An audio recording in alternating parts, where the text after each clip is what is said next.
বেলডাঙ্গা নিয়ে হাইকোর্টের নির্দেশ আর বিরোধী দলনেতা শুভেন্দু অধিকারী তিনি দাবি করছেন বেলডাঙ্গাতে 5 কোম্পানি প্যারামিলিটারি ফোর্স মোতায়েনের নির্দেশ হাইকোর্টে। মুর্শিদাবাদ জেলায় লাগাতার জামাতিদের আন্দোলনের নামে হিন্দুদের উপর অত্যাচার, আমার আবেদনের ভিত্তিতে এই সিদ্ধান্ত কলকাতা হাইকোর্টে, দাবি শুভেন্দু অধিকারী। একই সঙ্গে শোনাবো শুভেন্দু অধিকারী কি বললেন এবং কুণাল ঘোষ কি বললেন।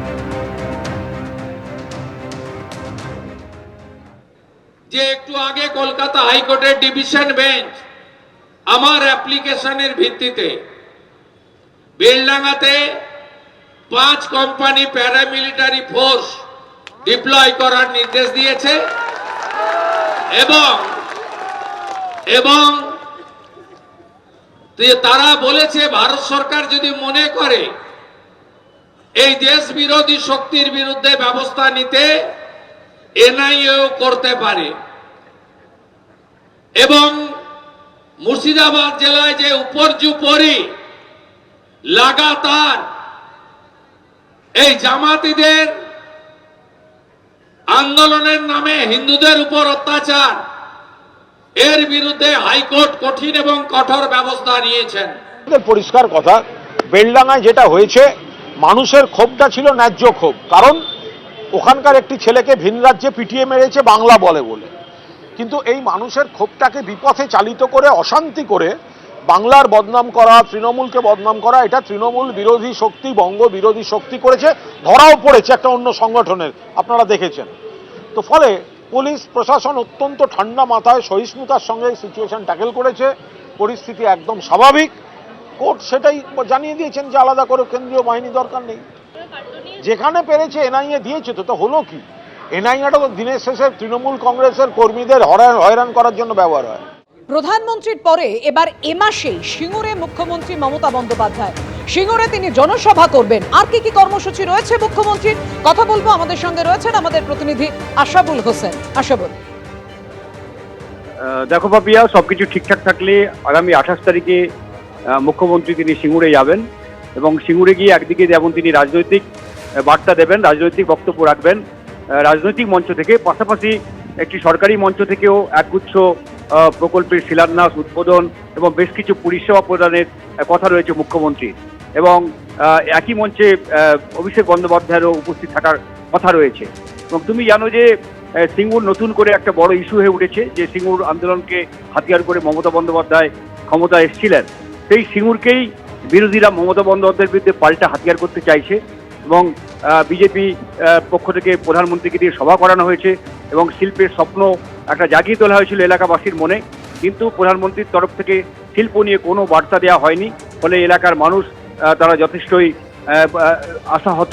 এই অবস্থায় মুখ্যমন্ত্রী সেখানে যাচ্ছেন এবং তিনি সেখানে গিয়ে তিনি যেমন একটি রাজনৈতিক সভা করবেন, পাশাপাশি বেশ কিছু সরকারি কর্মসূচি, সরকারি প্রকল্পের উদ্বোধন, শিলান্যাস, এইসব কথা রয়েছে। ফলে সেখান থেকে মুখ্যমন্ত্রী আগামী দিনে সিঙ্গুর নিয়ে তিনি কি করতে চান সেই বার্তা দেবেন এবং পাশাপাশি তিনি রাজনৈতিক বার্তাও দেবেন বলেই মনে করা হচ্ছে। সবকিছু ঠিকঠাক থাকলে এই 28 তারিখ মুখ্যমন্ত্রী সেখানে যাবেন এবং একই মঞ্চে অভিষেক বন্দ্যোপাধ্যায়েরও উপস্থিত থাকার কথা রয়েছে। পাপিয়া, ধন্যবাদ। আশাবুল, এই মুহূর্তে আমরা কথা বলবো। টেলিফোনে আমাদের সঙ্গে রয়েছেন তৃণমূলের মুখপাত্র অরূপ চক্রবর্তী।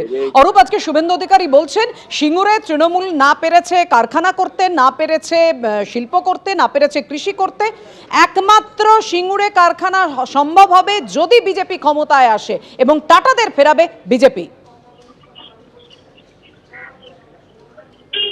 অরূপ, শুনতে পাচ্ছেন? হ্যাঁ অরূপ, শুনতে পাচ্ছেন? হ্যাঁ, শুভেন্দু অধিকারী বলছেন যে সিঙ্গুরে মমতার হাত ধরে না শিল্প এসেছে না কৃষি হয়েছে, সিঙ্গুরে একমাত্র কারখানা তৈরি করতে পারবে বিজেপি এবং সেটা সম্ভব হবে বিজেপি ক্ষমতা এলে, টাটাদের ফেরাতে পারবে বিজেপি। না, বিজেপি তো গোটা দেশের ক্ষমতায় রয়েছে। যারা বছরে 2 কোটি বেকারের চাকরি দেবে বলেছিল, 11 বছরে উল্টে 17 কোটি নতুন বেকার তৈরি করেছে। তাই বিজেপি ক্ষমতায় আসলে কি হয়, গোটা দেশের মানুষ চোখের সামনে দেখে। রইল সিঙ্গুরের কথা, যে সিঙ্গুর থেকে ন্যানো কোম্পানিকে সানন্দে উদ্বহ হয়ে নিয়ে গিয়েছিলেন, 8 বছর হয়ে গেছে সানন্দে ন্যানো প্রোডাকশন বন্ধ হয়ে গিয়েছে। বরং উল্টে টাটা মোটরসের এমডি এন চন্দ্রা, তিনি এর আগে যে বামেরা বন্ধ দেখেছিল পশ্চিমবাংলায়, সেই বন্ধের দিন নবান্নে এসে মমতা বন্দ্যোপাধ্যায়ের সাথে দেখা করে এ রাজ্যের বুকে টাটা অটোমোবাইলসের লগ্নি করার প্রস্তাব দিয়েছেন।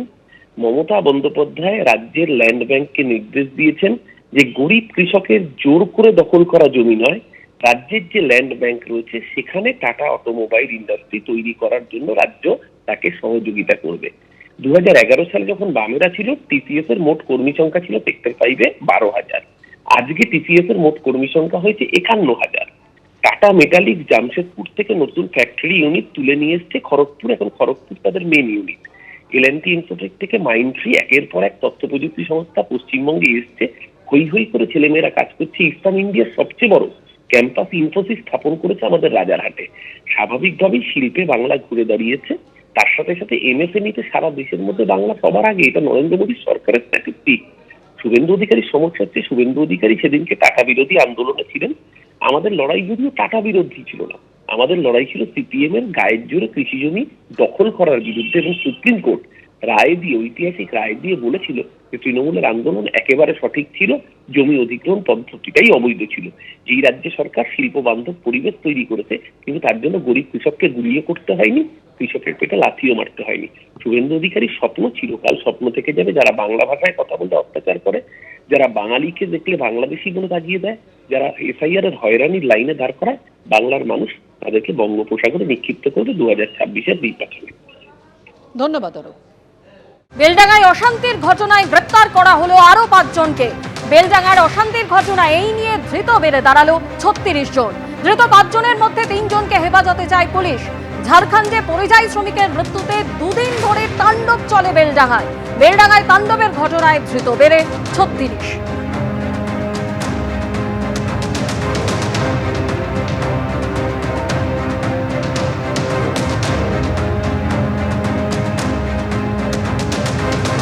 এবিপি আনন্দ এগিয়ে থাকে, এগিয়ে রাখে।